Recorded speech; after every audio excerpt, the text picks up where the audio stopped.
Akibat BPJS Penerima Bantuan Iuran atau PBI dinonaktifkan, sejumlah pasien tidak bisa mendapatkan pelayanan kesehatan.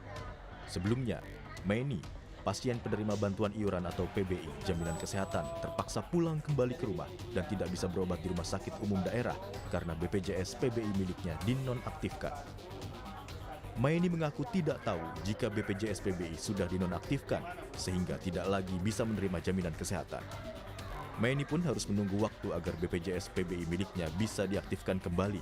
Pak sekarang mau berobat, sebulan sekali berobatnya, nggak aktif Pak. Rumah kebanjiran ini Pak. Jadi tadi kaget nggak dengan di nonaktifnya itu ya? Nggak aktif deh tadi itu, iya pasti iya. Bulan depan masih aktif bulan depan. Ya mau diaktifkan Pak, iya. Di Bandung, Jawa Barat, seorang warga peserta BPJS Kesehatan PBI terpaksa melakukan pembayaran secara mandiri saat mengetahui kartu BPJS Kesehatannya tidak bisa digunakan saat berobat. Terakhir kali dirinya menggunakan kartu BPJS Kesehatannya pada November 2025 lalu. Sempat nanya kenapa nggak aktif, ya ini katanya udah lama nggak dipakai, jadi nggak aktif. Kalau yang anak saya gitu. Alasannya gitu, udah lama nggak dipakai, nggak aktif. Oh, terus akhirnya berobatnya gimana teh? Berobatnya jadi bayar. Oh, jadi bayar. Bayar ke puskesmasnya. Iya, sekarang jadi bayar 15.000. 15.000. Iya. Senin lalu, saat rapat bersama DPR, Menteri Sosial Syaifullah Yusuf menegaskan pemerintah tidak mengurangi jatah penerima BPJS Kesehatan, penerima bantuan iuran atau PBI. Namun, Mensos mengakui masih banyaknya persoalan salah sasaran dalam program ini. Mensos bilang, sebanyak 54 juta penduduk yang berhak belum menerima PBI. Untuk itu, Kementerian Sosial akan melakukan perombakan dalam penyaluran penerima bantuan iuran jaminan kesehatan agar tidak ada lagi yang salah sasaran. Bansos maupun subsidi sosial itu tidak tepat sasaran. Data Dewan Ekonomi Nasional menunjukkan misalnya program PKH dan bantuan sembako yang melalui Kementerian Sosial itu ditengarai 45% tidak tepat sasaran. Direktur Utama BPJS Kesehatan Ali Gufron Mukti menjelaskan, BPJS Kesehatan tetap berfokus menjaga akses layanan kesehatan. BPJS Kesehatan berada di sisi demand, bukan supply layanan kesehatan. Ini BPJS itu tugasnya umumnya adalah di demand side-nya. Sedangkan supply side itu bukan BPJS. Nah, ini orang yang sering salah. Jadi supply side itu contohnya dokter, vaskes, terus masalah obat, masalah alat kayak gitu, itu bukan BPJS. Nah, BPJS itu bagaimana orang bisa akses dengan kualitas tertentu tanpa kesulitan keuangan gitu. Kementerian Sosial dulu, yang sosial datanya dari BPS. Kementerian Sosial, nah ini di ke Kemenkes lalu didaftarkan ke BPJS, intinya seperti itu. BPJS dari peserta yang dinonaktifkan itu, asal SK Kemensosnya jelas, kita ngikutin gitu. Untuk saat ini, DPR dan pemerintah sepakat bahwa seluruh layanan kesehatan BPJS Kesehatan penerima bantuan iuran harus dibayar pemerintah 3 bulan ke depan. Kesimpulan ini diambil setelah kisruh penonaktifan BPJS PBI terhadap sejumlah peserta. Tim Liputan, Kompas TV.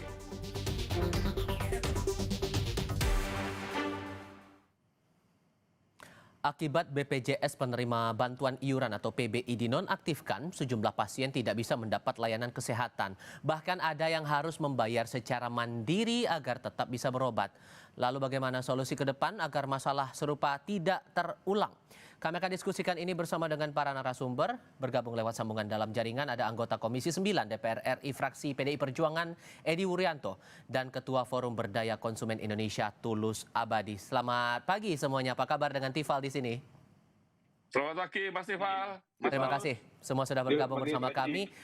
Perlu juga dipahami saudara bahwa kami sebetulnya sudah mengundang juga Direktur Utama BPJS Kesehatan maupun perwakilannya, ditambah juga perwakilan dari Kementerian Sosial untuk bergabung dalam diskusi. Namun hingga kami mengudara belum ada yang bisa bergabung untuk membahas lebih lanjut lagi soal ini. Walaupun kemudian Pak Edi ini kan sudah dirapatkan bersama dengan pimpinan antara pimpinan DPR dengan pemerintah beberapa kementerian juga ikut bergabung di situ, dihasilkan keputusan kembali reaktivasi status anggota PBI yang nonaktif dalam 3 bulan ini. Apakah ini akan benar-benar menyelesaikan masalah menurut fraksi Anda, Pak? Ya, secara jangka pendek solusi yang diambil sepakat antara DPR dan pemerintah baik ya. Artinya 11 juta harus dinonaktifkan kembali oleh Kemensos, dan itu perlu regulasi teknis kan, karena kalau nggak ada regulasinya nanti rumah sakit dan BPJS yang dirugikan. Yang kedua, memang jangka panjangnya pemerintah khususnya Badan Pusat Statistik Mensos itu harus memperbaiki data. Anda bisa bayangkan 50 juta orang miskin yang harusnya menerima PBI nggak masuk. Sementara ada 15 juta orang mampu yang harusnya nggak masuk di PBI, itu masuk. Berarti kan datanya ini tidak tepat sasaran, dan itu efeknya adalah orang miskin yang nggak memperoleh pembiayaan. Sementara konstitusi kita sudah jelas, setiap penduduk harus memperoleh akses layanan kesehatan, setiap penduduk wajib menjadi peserta BPJS, dan orang miskin ditanggung oleh negara. Jadi ini persoalan orang miskin. Maka kalau mau ada solusi jangka panjang, Badan Pusat Statistik, Kemensos, Kementerian Dalam Negeri, pemerintah daerah, bupati wali kota, termasuk dinas sosial, lurah, camat, ini harus betul-betul memperoleh data, dan waktunya hanya 3 bulan. Saya pesimis dengan 3 bulan itu, karena pengalaman selama ini persoalan data ini nggak selalu diselesaikan dengan baik. Oleh karena itu, Kemensos terutama BPS, Kemendagri harus bekerja keras, ground checking harus dilakukan, door to door dilakukan, kunjungi orang-orang miskin, lalu pastikan mereka memperoleh PBI. Kalau misalnya orang miskin itu berubah menjadi mampu dan dia harus bayar sendiri untuk menjadi peserta mandiri, ya jelaskan dengan baik. Karena masyarakat sebetulnya butuh informasi yang baik. Mengingat bahwa pemutakhiran data ini suatu keniscayaan, perintah PP 76 2015, di situ bisa menghapus, di situ bisa mengganti, di situ bisa menambah, sehingga pemutakhiran data itu memang harus dilakukan 6 bulan sekali. Maka kalau hulunya ini nggak diperbaiki dengan baik oleh Kemensos dan BPS, yang kena siapa? Kemenkes, BPJS, Direktur Rumah Sakit, pasien, lalu perawat yang selama ini menangani pasien, hubungannya dengan pasien dekat sekali, menjadi tumpahan kemarahan. Ini kan menjadikan ekosistem kesehatan nasional kita tidak bagus. Maka Pak Mensos kan sudah mengakui bahwa 40% itu tidak tepat sasaran. Dia sudah tahu itu masalah. Tapi bagaimana dia menyelesaikan? Ya ini harus bertanggung jawab dong pemerintah. Oke. Kalau tidak nanti saling salah menyalahkan. Kalau Yang Anda kedua, melihat, ya- sorry saya potong Pak, kalau melihat saat pernyataan disampaikan beberapa pihak dalam rapat hari Senin waktu itu, Mensos bilang ada data yang berubah, kemudian Dirut BPJS bilang ini bergantung lagi ikut data dari Kementerian Sosial, dari Menko juga bilang anggaran yang keluar sama saja, nggak ada yang lebih, nggak ada yang kurang, sehingga menurut Anda hulunya memang bermasalah di data itu, atau ada hal lain Pak Edi? Dulunya yang bermasalah. Jadi Kemenkes sama BPS memperoleh data PBI itu sumbernya kan dari Kemensos. BPJS ini tukang bayar. Kalau dia masuk PBI dan itu dilegalkan, begitu dia sakit tugas dia bayar. Kalau dinonaktifkan dia nggak masuk PBI, ya mana mungkin dia bayar. Nanti salah dia. Karena dasar BPJS itu adalah SK dari Kemensos soal PBI itu. Oleh karena itu, nggak usah saling menyalahkan lah. Saya kira Kemenkes dan BPJS yang mitra Komisi 9 ini juga telah bekerja keras untuk memperbaiki dirinya. Tapi kalau raw input hulunya datanya nggak benar, ya dia nggak bisa lepas dari data itu karena sebagai user. Karena itu kalau akar masalahnya ini mau diperbaiki, data presisi setiap desa, by name, by address, desil 1 sampai 10, lalu yang mendapat PBI desil 1 sampai 5, by name, by address-nya harus jelas. Ya, ini tugas BPS sama Kemensos sesuai dengan instruksi Presiden. Jadi nggak usah saling menyalahkan. Sekarang saatnya memperbaiki. Kalau ini tidak diperbaiki sampai kapanpun, persoalan PBI JKN ini nggak akan selesai. Oke. Itu. Nah, yang kedua saya ingin sampaikan masyarakat yang merasa dirinya PBI harus proaktif juga untuk mengecek dirinya sendiri. Dia bisa datang ke kantor BPJS, dia datang ke dinas sosial, dia bisa menggunakan online yang sudah disediakan oleh BPJS dan pemerintah. Kan banyak media untuk melihat status kepesertaannya yang PBI JKN ini. Jadi dengan demikian pemerintah yang memperbaiki, masyarakat juga proaktif, waktu 3 bulan baru kemudian bisa diselesaikan dengan baik, Oke. sehingga nanti akan terlihat siapa desil 1 sampai 5 dan siapa yang berhak memperoleh PBI APBN. Oke, Mas Tulus, Anda merasa juga hulunya memang soal data saja kalau melihat pernyataan dari berbagai pihak dalam rapat waktu itu?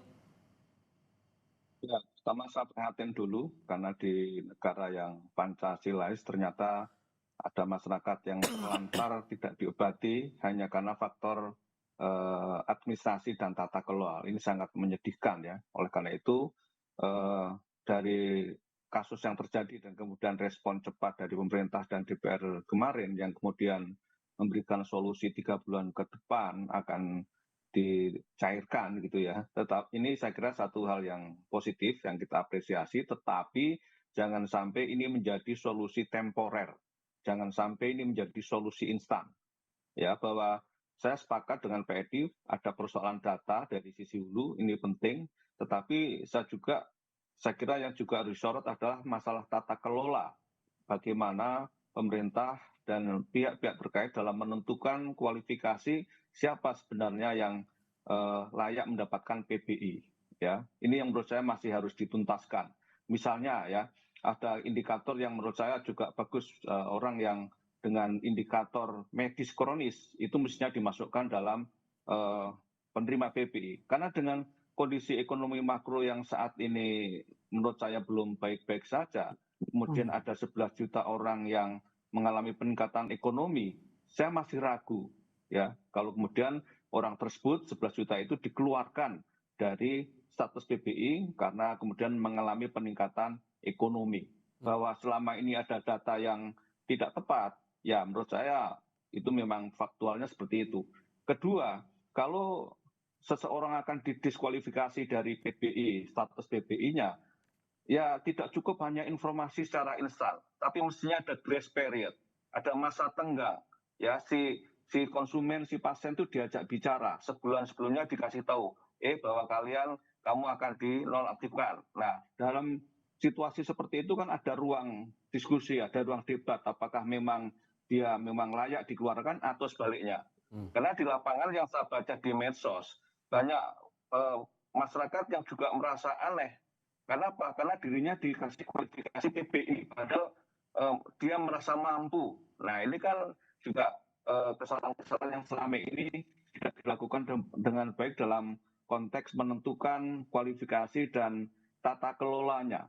Jadi saya kira krusial poinnya adalah selain data adalah tata kelola diperbaiki, ya sehingga betul-betul orang yang berhak untuk PBI itu memang punya status sosial, ekonomi dan kesehatan yang penting, dan kemudian tidak salah di dalam mengkualifikasi bahwa yang bersangkutan adalah layak dan tidak layak PBI. Kalau kemudian data jadi hulu yang membuat akhirnya masalah seperti ini muncul, Pak, muncul pandangan begini, jangan-jangan di level terkecil daerah pemutakhiran data tidak berjalan maksimal juga, sehingga dari pemerintah daerah di level tingkat 2, tingkat 1 sampai ke pusat pun datanya juga salah. Begitu kan Mas Tulus? Iya, pemutakhiran itu kan proses. Nah, kami sering mendengarkan ada masukan-masukan dan juga keluhan ketika terjadi pemutakhiran itu, jadi banyak case di mana yang mendapatkan PBI itu justru orang yang terdekat, misalnya dengan Pak Lurah, dengan pengurus lurah dan lain sebagainya, ya sehingga orang yang tidak ada akses ke sana itu akhirnya kemudian tidak mendapatkan PBI, padahal yang bersangkutan adalah punya kelayakan untuk masuk PBI. Nah, oleh karena itu ini harus ada transparansi dan juga akuntabilitas di dalam menentukan yang bersangkutan itu adalah layak dan tidak layak. Jangan sampai ada faktor kedekatan, faktor nepotisme dan lain sebagainya gitu. Ini yang saya mendengarkan keluhan-keluhan seperti itu. Itu masih terjadi ya, masalah kedekatan itu jadi momen memanfaatkan keadaan itu tadi masuk dalam penerima bantuan iuran itu? Ya, salah satunya begitu. Tetapi saya kira tadi yang saya usulkan ada faktor indikator kerentanan medis kronis, ya. Kalau orang dengan kerentanan medis kronis di satu sisi dan di sisi lain juga status ekonominya belum kuat, ya jangan didiskualifikasi dong. Karena ketika dia masih rentan ekonomi, ya kemudian dia punya penyakit kronis tadi cuci darah, kemudian dipandang secara fisik baik, kemudian dikeluarkan dari status PBI kan jadi kacau kan. Nah ini yang saya kira karena kita tahu bahwa sakit kronis, apalagi cuci darah, itu kan ibarat pepatah dulu, sadikin, sakit sedikit jadi miskin. Nah ini artinya kehadiran negara harus betul-betul jangan sampai hanya karena pertimbangan ekonomi, anggaran, kemudian orang-orang yang kerentanan ini justru didiskualifikasi dengan kriteria yang jelas. Oke. Ya, masuk menyediakan anggaran 332 triliun untuk MBG bisa, kemudian ini ada efisiensi untuk masalah yang mendasar yaitu kesehatan. Pak Edi, karena sudah ada beberapa penerima bantuan iuran yang nonaktif, pada akhirnya mereka terpaksa mengeluarkan uang pribadi demi bisa melanjutkan pengobatan apapun di layanan kesehatannya. Nah, dengan kondisi seperti ini, apakah sesungguhnya dalam aturan hukum atau kebijakan yang ada sejauh ini memungkinkan tidak penggantian uang bagi mereka yang harusnya menerima iuran itu diganti duitnya? Orang miskin desil 1 sampai 5 dia punya hak, negara punya kewajiban. Jadi kalau ada orang miskin sampai bayar sendiri berarti kita semua yang dosa, negara dosa, pemerintah dosa, nggak boleh. Yang kedua, yang penting diaktifkan saja. Masyarakat tuh nggak butuh kok diganti duitnya, itu nggak butuh kok. Asal dia yang 54 juta harus masuk itu dimasukkan. Yang 15 juta yang mampu, yang harusnya dia keluar dari PB, keluarkan. Jadi ada ketegasan di situ. Nah soal penggantian saya pikir kok itu terlalu jauh ya. Masyarakat juga nggak mengharapkan itu. Yang miskin dia dapat PB aja, masyarakat miskin sudah sangat senang sekali. Saya ini setiap hari dikomplain oleh 11 juta orang ini bagian dari itu. Karena di Blora dapil saya ada 21.630, di Grobogan ada 40.054 orang. Bayangkan kalau dia sakit, orang miskin datang ke rumah sakit, tahunya dia punya PBI, terus kemudian dinyatakan nonaktif saat itu juga. Mana masyarakat yang tidak bingung, nyari duit dari mana orang miskin, mau jual apa, kan tidak mungkin. Jadi harapan masyarakat sederhana. Orang miskin kasih dong PBI. Yang kalau kemudian kemarin dinonaktifkan, sekarang diaktifkan kembali, buat regulasi. Itu sehingga masyarakat terlayani dengan baik. Dan saya berharap Menkes dan BPJS Kesehatan segera berkoordinasi dengan rumah sakit. Implikasi dari kesepakatan antara DPR dan pemerintah kemarin harus terdelivery dengan baik kepada rumah sakit. Jangan sampai nanti rumah sakit jadi korban. Dia sudah mau melayani, tidak menolak. Meskipun dia termasuk yang nonaktif tadi, kemudian karena regulasi pemerintah tidak jelas, nanti ujung-ujungnya mereka melayani tapi nggak diklaim oleh BPJS. Rugi dong rumah sakit. Jangan dong, nanti kerugian itu ditimpakan pada tenaga kesehatannya, tunjangannya dikurangi. Ini nggak bagus dalam ekosistem sistem kesehatan nasional. Jadi kesepakatan kemarin, waktu bagi pemerintah saatnya memikirkan orang miskin. Orang miskin jangan dijadikan objek, tapi jadikanlah dia subjek.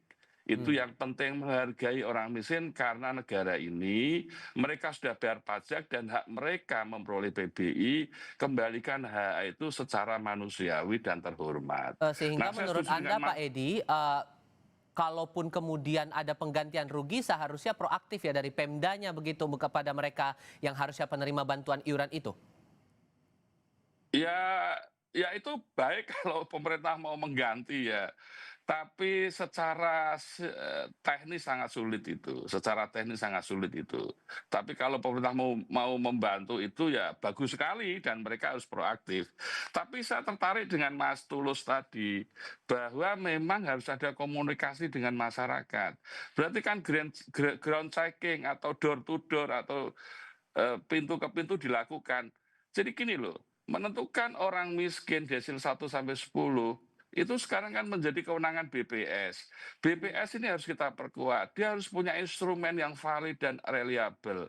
Dia harus punya SDM profesional yang melakukan sensus dengan baik sehingga bisa tepat menentukan pemutakhiran data ini. Kalau pemutakhiran data itu diserahkan pada Pemda lalu menggunakan aparat-aparat pemerintahan yang ada di level desa dan kecamatan, yang terjadi benar.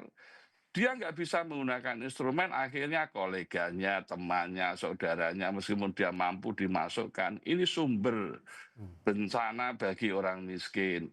Jadi, message saya, BPS, Kemensos, kalau kamu salah data, itu yang dirugikan orang miskin, gitu loh. Kalau orang mampu sudah bukan menjadi kewajiban negara.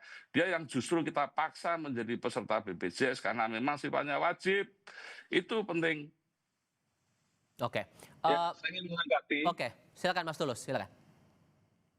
Ya, jadi saya kira yang disampaikan oleh Pak Edi, jadi saya kira sudah benar dan baik ya. Nah, terkait dengan itu, di tengah kondisi kritis seperti sekarang, ya seharusnya kan ketika Kemensos dan pemerintah secara keseluruhan membuat kebijakan pemutakhiran data dengan menonaktifkan sekian juta, 11 juta itu, secara empirik kan mestinya ada posko pengaduan, ada krisis center yang disiapkan sehingga kalau terjadi case semacam ini itu penanganannya bersama-sama. Jangan sampai terjadi case atau banyak case kemudian justru si pasien ini dipingpong. Ya, kemarin misalnya dari kasus itu kan sangat sadis. Ini saya kritik pada rumah sakit ya, bahwa rumah sakit itu tidak boleh menolak pasien dengan kondisi apapun. Ini mandat undang-undang. Ya, apakah itu JKN atau non JKN, yang penting harus ditolong dulu. Nah, dalam kasus ini kan banyak pasien yang sudah disuntik mau dieksekusi cuci darah, ternyata dia non aktif dihentikan. Ini kan tidak manusiawi, ya. Ini dari si manajerial jelas kesalahannya pihak rumah sakit.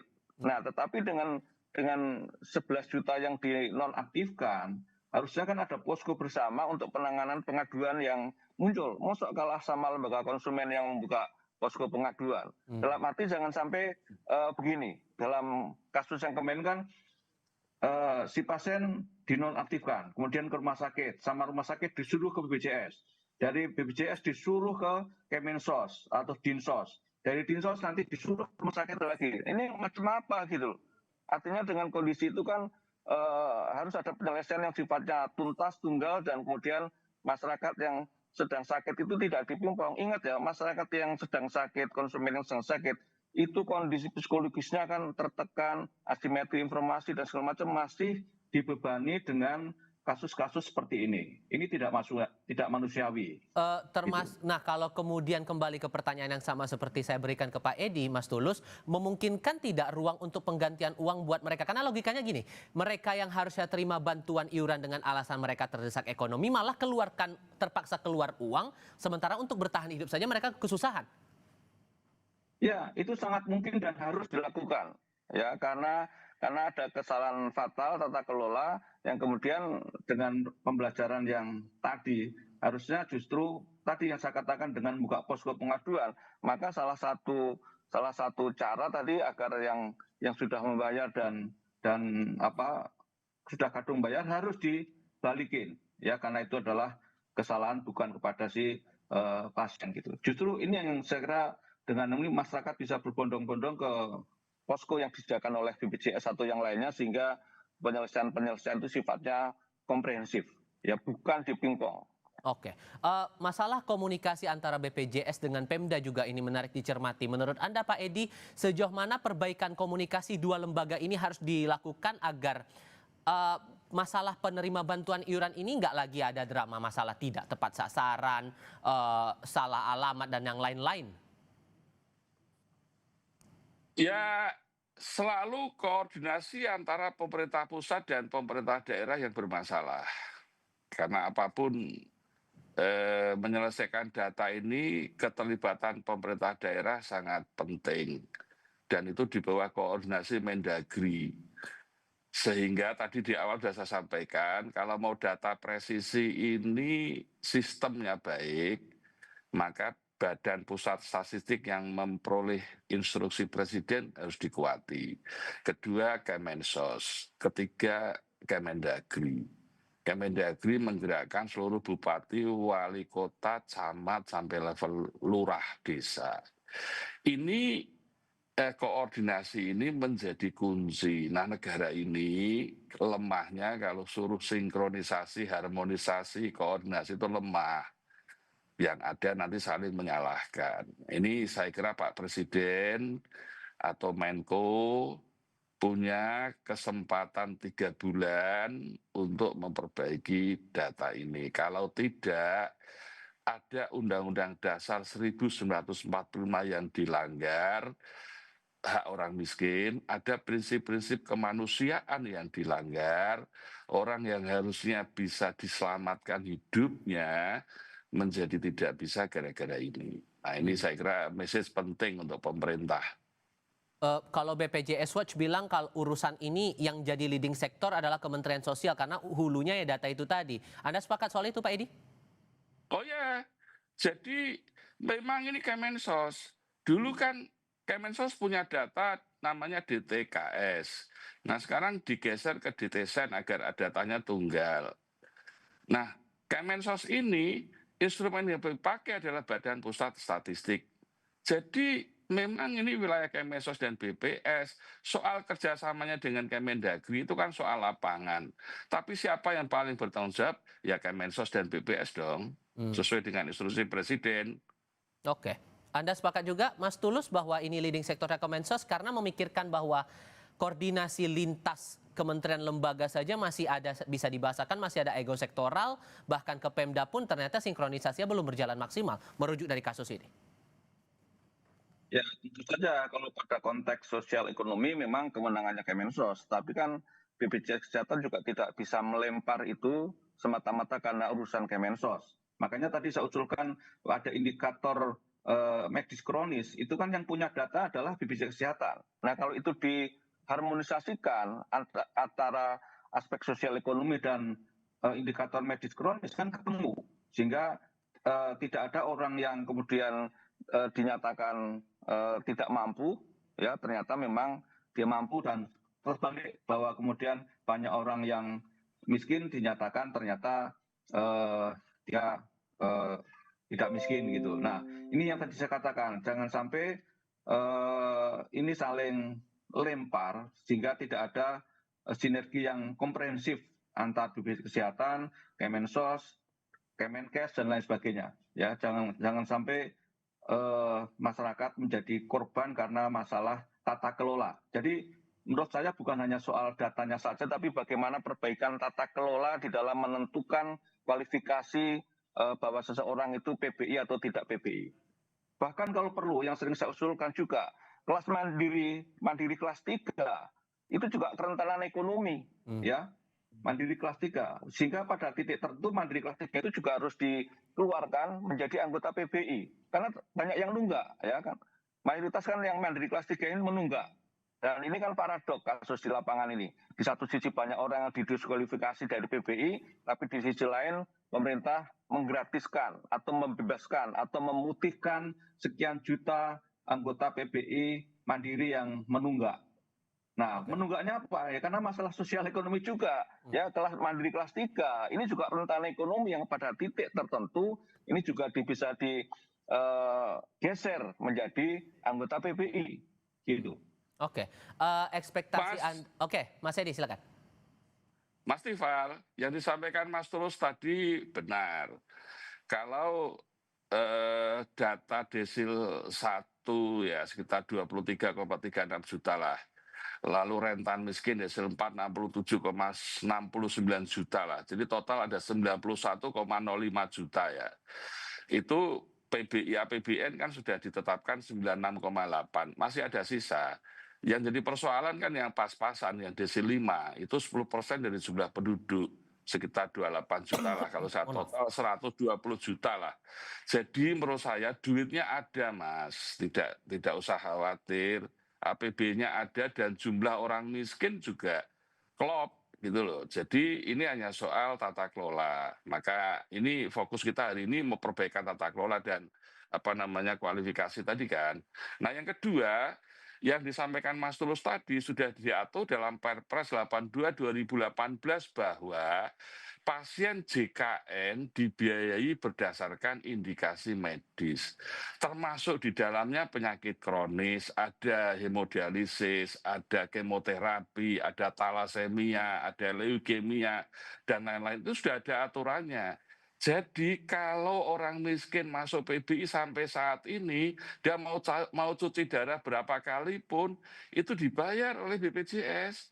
Jadi aman, Kemenkes, BPJS selama ini kawalan Komisi 9.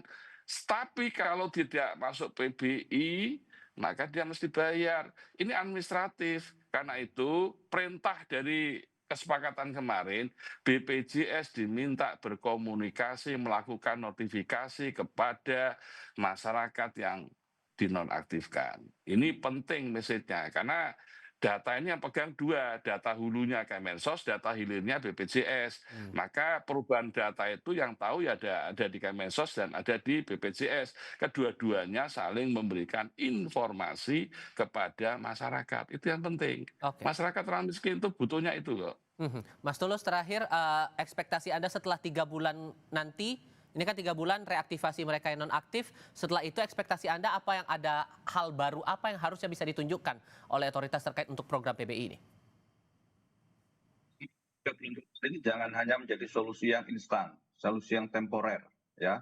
Karena kalau nanti 3 bulan beres, tapi kemudian solusinya hanya instan karena ada tekanan publik, kemudian nanti setelah itu masih menjadi masalah, ya artinya itu tidak menyelesaikan masalah, alias menyelesaikan masalah dengan masalah. Oleh karena itu saya tekankan tadi bahwa selama 3 bulan ke depan ini, selain menyelesaikan secara administratif dan anggaran, adalah bagaimana memperbaiki tata kelola.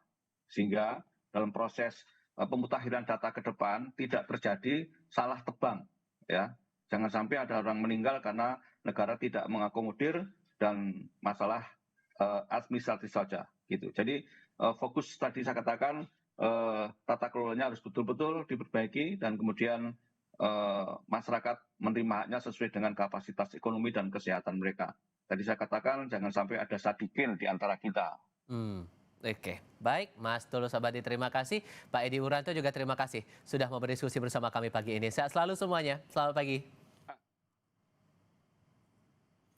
Masih ada berita lain untuk Anda usai jeda. Tanah bergerak berdampak di Tegal hingga Semarang, Jawa Tengah, membuat warga terpaksa mengungsi ke tempat yang lebih aman. Tetap di Kompas TV.